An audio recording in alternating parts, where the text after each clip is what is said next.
கள்ளக்குறிச்சியில் விஷச்சாராயம் குடித்து மருத்துவமனையில் சிகிச்சை பெற்று வருபவர்களை நேரில் சந்தித்து தேமுதிக பொதுச் செயலாளர் பிரேமலதா ஆறுதல் கூறினார்.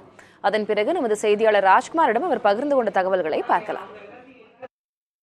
விஷச்சாராயம் குடித்து பாதிக்கப்பட்டவர்களை நேரில் சந்தித்திருக்கீங்க, அவங்களுக்கு என்ன பண்ணணும்? விஷசாராயம் குடிச்சு இறந்து போயிருக்காங்க 38 பேர், இன்னும் ஒரு 10 பேர் உயிர் ஊசலாடிட்டு இருக்கு. எல்லா குடும்பத்தையும் நேரா சந்திச்சு பேசிட்டு வர. இன்னைக்கு முதலமைச்சர் 10 லட்சம் ரூபாய் அறிவிக்கிறாரு, உடனே அதிகாரிகளை மாத்துறாரு. இதனால என்ன நடக்க போது? ஒண்ணுமே கிடையாது.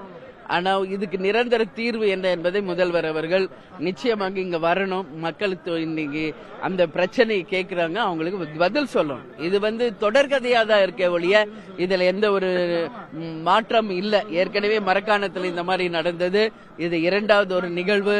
அப்பயும் நிறைய பேர் இறந்தாங்க.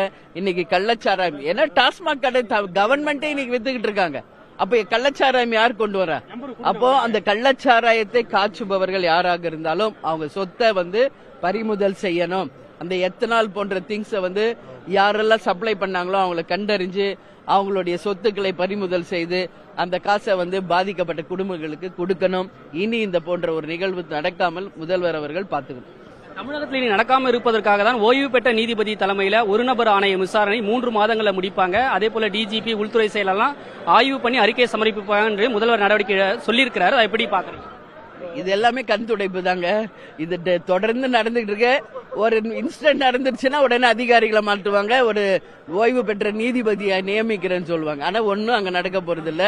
மீண்டும் இந்த மாதிரி ஒரு நிகழ்வு நடக்காம முதல்வர் அவர்கள் வெறும் பேசாம ஆக்ஷன்ல இறங்கணும், மக்களை காப்பாற்றணும் சொல்லி நான் கேட்டுக்கிறேன். நன்றி.